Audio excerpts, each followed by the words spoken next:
Salut à tous, c'est Yanis qui vous présente le basket européen comme vous l'avez tout simplement jamais vu.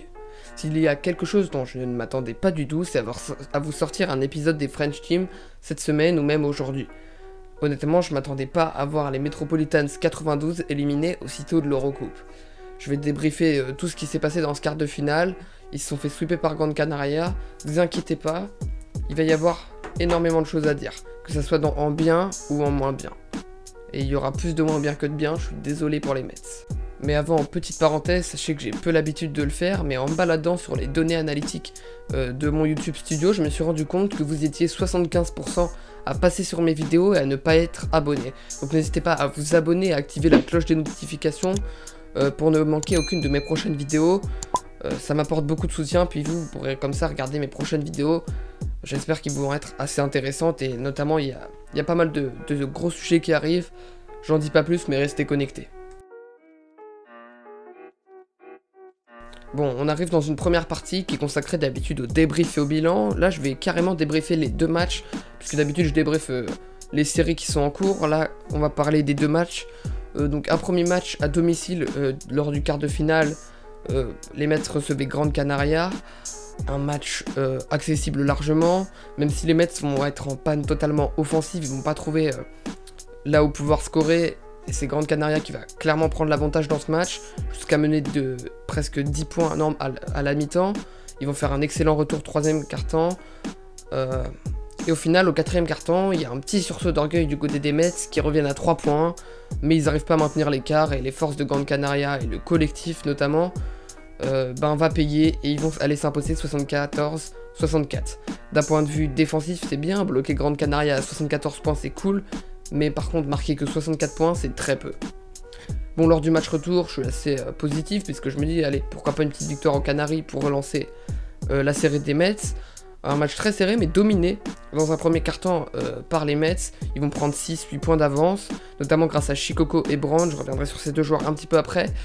Et au final, ils relâchent totalement et Gran Canaria revient dans le troisième quart-temps, passe devant de 8 points, et malgré un petit sursaut d'orgueil en toute fin de match, il s'incline 66-64 dans un match où au final, Gran Canaria a su dominer et a su avoir raison jusqu'à la fin du match. J'ai trouvé ça un peu dommage pour les Mets de les voir s'incliner, notamment dans un match serré. Ils avaient l'ascendant, ils auraient pu garder cet avantage tout le match. Ils l'ont pas fait, je vous avouerai que j'étais un petit peu déçu. En tout cas, ils repartent la tête bredouille, ils auraient pu au moins aller chercher un match sur les deux. 0 victoire de défaite, sweepé, bye bye les Mets. On vous retrouvera peut-être la saison prochaine en Eurocoupe. Et là où je suis un petit peu dommage, c'est que cette équipe des Mets, elle avait énormément d'ambition, notamment d'aller en Euroleague la saison prochaine, dès la saison prochaine en fait. Et tous les rêves s'en vont et ils n'ont pas eu les preuves. C'est pour ça que je vais revenir dans les parties top et flop sur les joueurs que j'ai bien aimés et les joueurs que j'ai peu aimés. Allez, on passe à la section flop. Qu'est-ce que je vous raconte? C'est bien évidemment la section top avant la section flop. Au niveau des tops, j'ai deux joueurs dont j'ai déjà parlé un petit peu avant, c'est Anthony Brown et Vitaly Shikoko. Anthony Brown est resté très sérieux pendant ce quart de finale, 14 points de moyenne, 5 rebonds. Voilà, c'est efficace, on sait que c'est pas un scoreur non plus qui va aller mettre 20 pions par match, j'en ai parlé avant dans mes anciens épisodes, mais voilà, il reste trop peu, il reste trop mal accompagné pour, entre guillemets, au scoring, pour réellement apporter énormément de points à cette équipe, même si Shikoko s'est un peu réveillé, il a pas fait non plus des performances incroyables, il termine à 20 dévals, mais parce qu'il prend 3,5 rebonds de moyenne par match, ce qui est un petit peu peu, mais il a peiné défensivement Shikoko, mais en attaque c'était plutôt positif, on a réussi à le trouver, et je pense qu'il aurait pu être encore plus dominant si les extérieurs lui avaient fait des meilleures passes, parce que j'ai trouvé ça aussi très brouillon, les relations entre intérieur-extérieur, ou plutôt entre extérieur-intérieur, dans le sens où les passes au poste sont mal amenées, on trouve mal les joueurs dans la raquette, alors qu'il y a des grandes ouvertures, notamment face à Gran Canaria, et j'ai trouvé ça un peu dommage, parce que Shikoko il était très en forme près du cercle, et même si ces deux joueurs sont en top, ils sont trop peu accompagnés par notamment un meneur qui a été pas réellement dominant, ou un extérieur du moins qui a été plus fort.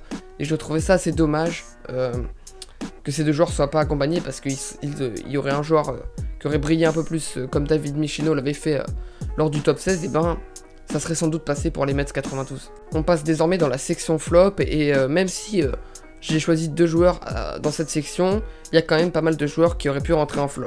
J'ai pensé notamment à Bastien Pinot à un moment, mais vu qu'il a fait quand même des belles performances et il a mis des beaux shoots à 3 points efficaces, je me suis dit qu'au final, non, j'ai pensé à Lau Konaté qui a tourné à 1,5 points de moyenne, mais je sais que depuis le début de la saison, Lau Konaté il est pas venu là pour mettre 15 points de moyenne et que c'est surtout un gros défenseur. Donc j'ai choisi de vous exprimer 2 joueurs. Le premier, c'est Josh Owens.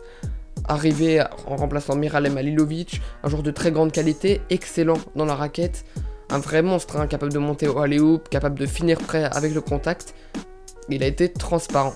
Sur le premier match, il a plutôt pas mal joué en remplaçant Vitaly Chikoko, mais trouvant pas réellement les solutions offensives, même si défensivement, voilà, il a quand même son physique important en l'air, mais c'est pas non plus monstrueux.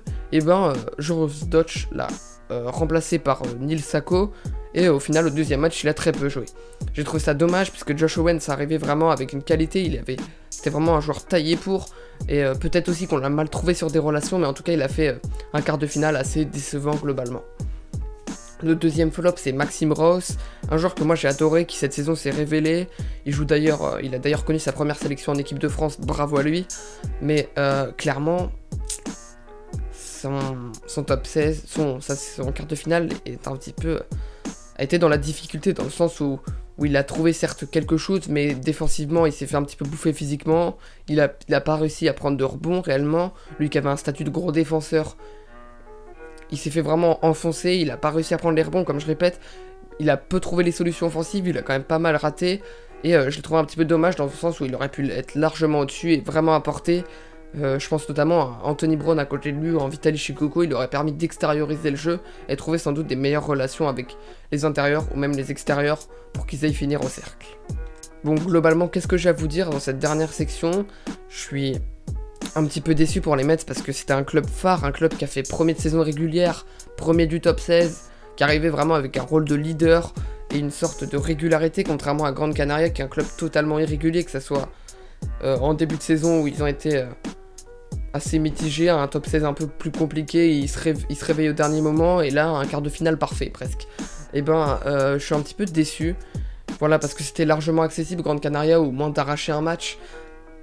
Il y en a eu 0, mais je me dis que c'est pas peine perdue, puisqu'il leur reste la Jeep Elite à jouer cette saison et qu'ils ont des avantages. Ils sont au sommet du classement. Bon, ils sont pas non plus ultra hauts, mais ils sont pas premiers, mais ils font partie ils sont en haut de la pyramide. Je pense que la saison prochaine, on les retrouvera sans doute en Eurocoupe. C'est un club qui a des ambitions européennes très hautes. Donc honnêtement, je suis pas déçu sur cette là, contrairement à Nanterre qui est plus en difficulté. Mais il va falloir progresser énormément offensivement, je pense notamment à cette qualité qu'il va falloir travailler. Ils ont marqué 66 et 64 points, 64 et 64 points sur les 2 matchs.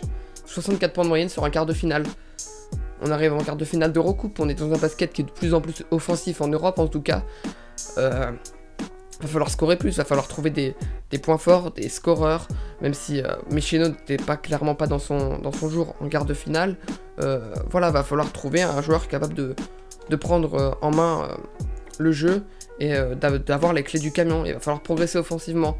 J'ai rien à dire sur la défense qui a plutôt été pas mal, même si voilà, il y a encore quelques petits points imposables, notamment sur le post-up et sur les relations intérieures-extérieures.